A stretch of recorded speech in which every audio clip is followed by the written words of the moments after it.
Donc, mon intervention ne présente aucun conflit d'intérêt. Donc ici, des photos que vous connaissez tous, des chambres de réanimation avec des patients complexes, polypathologiques, des nombreux traitements qui sont co-administrés, souvent en même temps en continu, des dispositifs médicaux variés avec des complexités de montage qui vont impacter sur la délivrance du médicament. Le souci, il faut que le patient reçoive la bonne dose de médicaments prescrite dans un temps le plus court possible. Alors, comment faire? Quelques chiffres déjà. Il y a le réseau de surveillance Réa-Raisin, et on voit que la voie vasculaire est la première porte d'entrée des bactériémies en réanimation, avant la sphère pulmonaire et l'appareil digestif. On a 63% de nos patients de réanimation qui sont porteurs de voies centrales, et c'est vrai que nous intervenons beaucoup sur les voies centrales par les manipulations. La voie jugulaire interne est le premier site d'insertion. Alors, quelques règles sur les indications, la pause et les surveillances. Donc, en réanimation, pour nos patients complexes, on pose beaucoup de voies centrales pour perfuser en continu des substances vasopressives, des produits vénotoxiques que, si on les passait sur des voies périphériques, provoqueraient bien souvent des nécroses et des thrombophlébites. On a besoin d'avoir des remplissages vasculaires rapides, et souvent l'abord périphérique est impossible. Dans un but diagnostique, on pose des swann, des picots. Il nous faut un débit optimal et régulier. La contre-indication, c'est forcément l'absence d'indication. Il faut toujours se poser la question, est-ce que le patient a besoin d'une voie centrale? Pardon, le masque. Et les infections locales près du point de ponction et l'altération cutanée.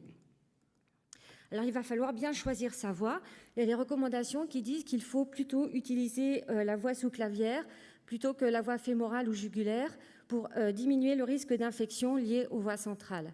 La voie sous-clavière a l'avantage de ne pas se collaber, même si le patient est vide, donc elle va être facile à ponctionner, le risque infectieux est faible. En revanche, comme elle se trouve près du dôme pleural, on risque d'avoir des blessures vasculaires et provoquer aussi des pneumothorax, et vous comprenez bien qu'en voie sous-clavière, on ne peut pas comprimer, et il serait dommage de devoir drainer un patient qui a déjà un état respiratoire précaire. La voie jugulaire, donc celle qui est la plus posée dans les réanimations, on a un risque infectieux majeur. On imagine le patient toujours qui va baver ou vomir sous nos pansements qui tiennent pas très bien en voie jugulaire, et c'est la voie souvent jugulaire interne droite. Et la voie fémorale, elle est facile à ponctionner dans l'urgence, mais le risque infectieux et thrombotique est majeur. Alors la prévention des bactériémies, ça commence dès la pause avec une asepsie chirurgicale rigoureuse. Les recommandations disent qu'il faut poser les voies sous contrôle échographique. Et il y a l'étude CLEAN qui a comparé l'utilisation de la chlorhexidine versus la povidone iodée et l'antisepsie 4 temps versus 1 temps. Et donc, elle dit clairement qu'il faut effectuer une désinfection en un seul temps. Par ailleurs, les recommandations récentes de la SF2H en 2019-2020 et de la SRLF disent qu'il faut plutôt utiliser la chlorhexidine à 2% pour limiter les infections liées au cathéter. L'HAS aussi nous dit qu'il faut une checklist de KTC, donc ça, ce sont les recommandations et les bonnes pratiques, où le médecin va argumenter le site de ponction, il va vérifier donc si c'est fait avec échographie, sans échographie, l'asepsie, si les lignes sont perméables, si on peut perfuser.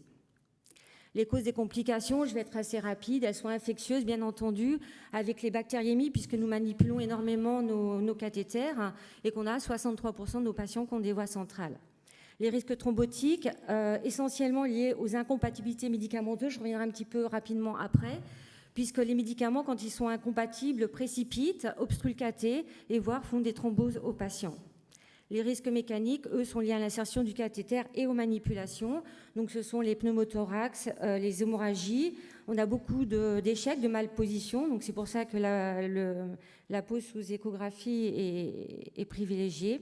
On peut avoir des ruptures, des migrations, des embolies gazeuses quand on manipule et qu'on n'a pas de valve bidirectionnelle ou de système clos, et lors de la pose et du retrait, et des dysfonctionnements par absence de reflux. Alors, comment faire? Il y a les recommandations qui sont récentes pour les pansements, dans un premier temps, qui dit clairement qu'il ne faut pas refaire le pansement avant 7 jours, sauf si celui-ci est décollé ou souillé. Et c'est vrai qu'avec des pansements traditionnels, bien souvent, on ne peut pas tenir 7 jours, puisque le pansement va se décoller avant. Et elle dit aussi qu'il faut utiliser, comme pour la pose d'un cathéter, la chlorhexidine à 2%. Il y a l'étude CLIN 3 qui a confirmé, la supériorité de la chlorhexidine et qui démontre aussi que l'utilisation de matériel innovant permet de prolonger la durée de vie de nos cathéters. Donc ça, c'est un pansement de gluconate de chlorhexidine, qui est un film transparent, semi-perméable, et qui permet de favoriser l'évaporation de l'humidité. Il a un maintien sécurisé grâce à des bords renforcés, et la pose, elle est assez facile et aseptique. Il est imprégné d'un tampon de gluconate de chlorhexidine à 2%. C'est un pouvoir absorbant qui est modéré du sang et des exsudats. Et donc, le point de ponction, malgré l'absorption du sang, doit être toujours visible.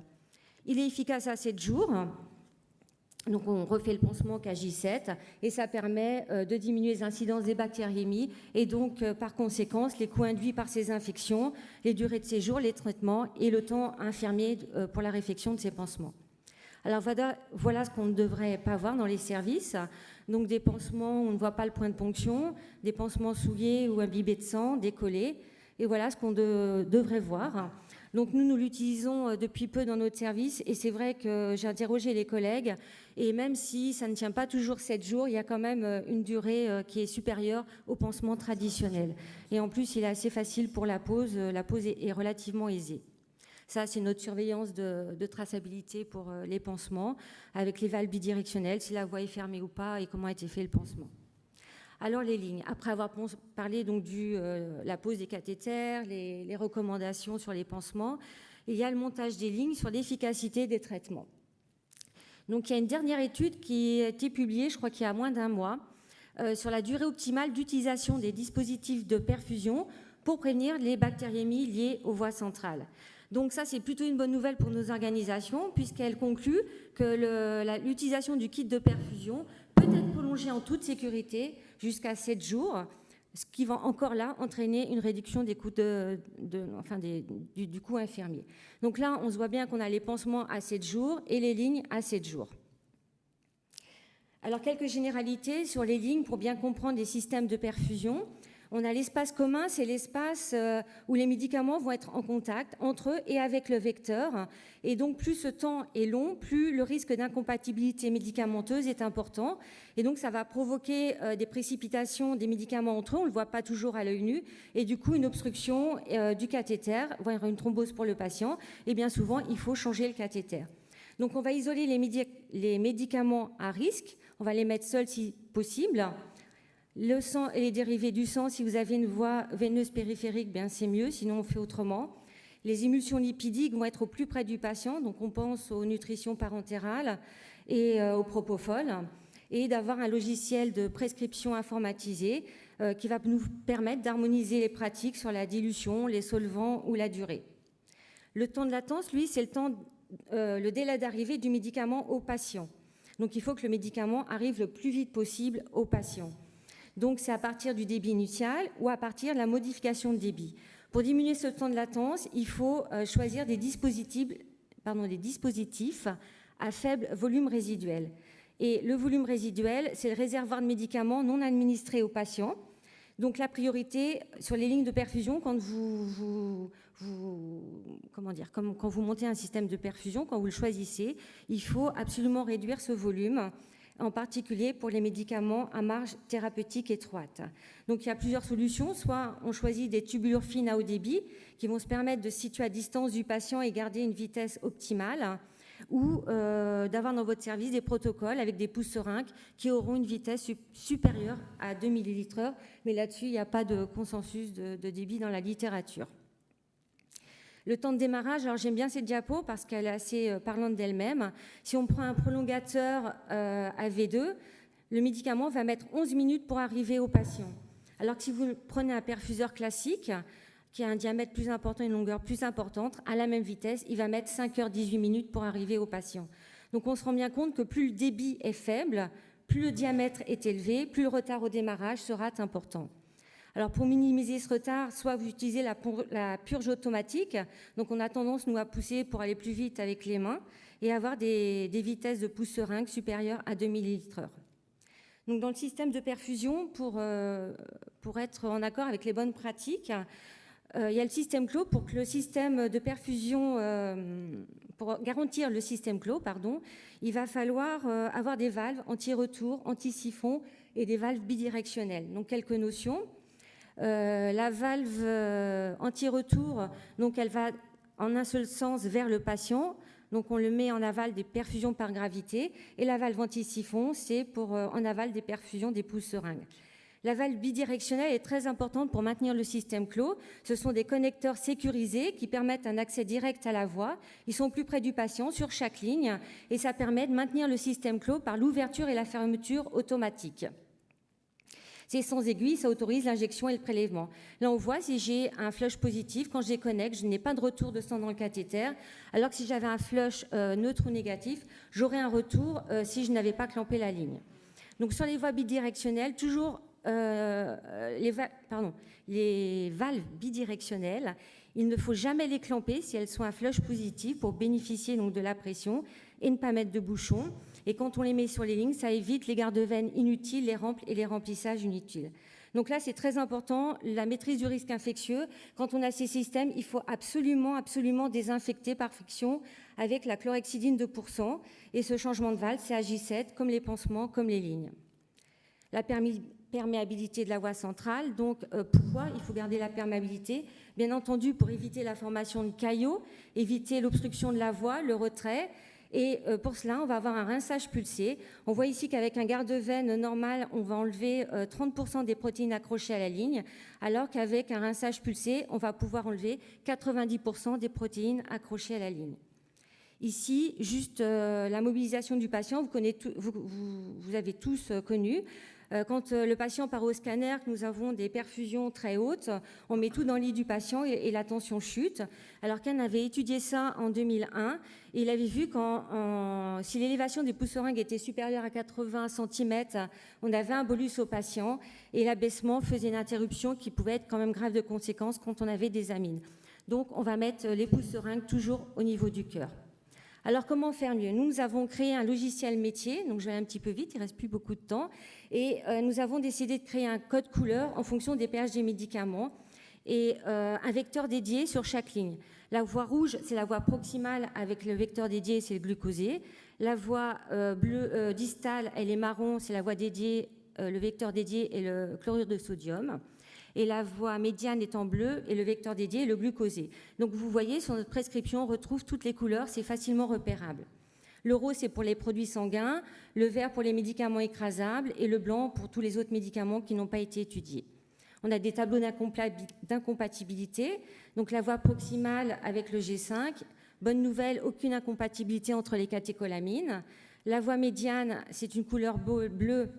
Mauvaise nouvelle, donc incompatibilité entre les drogues de sédation et les curares. Mais comme nos lignes ont un volume résiduel très faible, tout se passe très bien. Notre logiciel métier donc, on a étudié toutes les incompatibilités des médicaments donc, les plus fréquemment utilisés dans le service, dont la durée d'administration était supérieure à 30 minutes. On les a triés selon la voie d'administration et on a implémenté donc, une base de données. On a un logiciel, donc vous voyez, on clique sur « Produits ». Hop, on met la première lettre du médicament ou les lettres contenues dans le médicament et le logiciel, la base de données, nous propose les médicaments. Donc, on choisit le médicament désiré. Et là, vous voyez, c'est la Tazo. Le nom du produit, il apparaît en bleu. Donc, ça va aussi nous renseigner sur la voie d'administration. Donc, ce sera la médiane. On a les dilutions. On sait si on va diluer avec 10 cc, 20 cc du G5. On va savoir s'il faut le mettre à l'abri de la lumière ou pas. Et ici, ce sont toutes les incompatibilités que l'on peut retrouver. Donc cet outil d'aide à la prescription marche aussi pour des concentrations différentes. Donc là, c'est une prescription que nous avons pour la Norindré, par exemple. Donc là, vous voyez, on sait exactement avec combien on va le diluer. Et on voit que si la vitesse est inférieure à 2 ml, il faudra passer à une dilution inférieure. Là, c'est pour la Tazo. On sait qu'on va diluer avec 50 ml. On a exactement les consignes de comment on doit le passer. Et vous voyez ici, la Tazo, excusez-moi, hop, je ne sais pas ça a marché. La TASO, visuellement, on n'a pas besoin d'aller dans les tableaux, on sait qu'on va la mettre sur la voie médiane. Nos lignes, ça c'est le schéma de nos lignes, donc la voie proximale, la voie distale et la voie médiane. Donc on sait, vous voyez, le médicament bleu, on le mettra sur le médicament bleu. La rouge, c'est la voie proximale. Les oranges, marron, c'est la voie distale. Le reste en noir, c'est les médicaments non étudiés dans le service. Et les verts, c'est la voie gastrique. Hop, pardon. Donc, nos lignes, elles ont été étudiées. Donc, vous voyez, ici, sur la voie proximale, elle fait 1,2 ml de bout en bout, avec des connecteurs qui font 0,04 ml. Donc, vraiment, le médicament va tout de suite au patient. Il n'y a pas du tout de temps de latence. On a mis la norindrée, mais si on n'avait pas de norindrée, on pourrait mettre les antihypertenseurs. Et ici, hop, on a notre glucosé, le vecteur qui a été choisi. La voie médiane, avec un accès dédié aux médicaments qui posent problème ou qui doivent être passés sur une ligne dédiée. Donc ici, c'est le Dexdor, la PCA. Nos sédations, donc au plus près, nous avons 1, 2, 3, 4, 5, 6 accès directement au plus près du patient. Et les perfuseurs, donc tout ce qui est bleu va aller là. Et la même chose sur la voie distale, avec l'accès dédié au remplissage, au prélèvement, aux picots, aux albumines, la parentérale qui est au plus près, le Pontol parce qu'il y a beaucoup d'incompatibilités, et les autres perfusettes. Évidemment, si on n'a pas tous ces médicaments, on le met toujours au plus près du patient. Ça, ce sont nos... Bon, ça ne veut plus.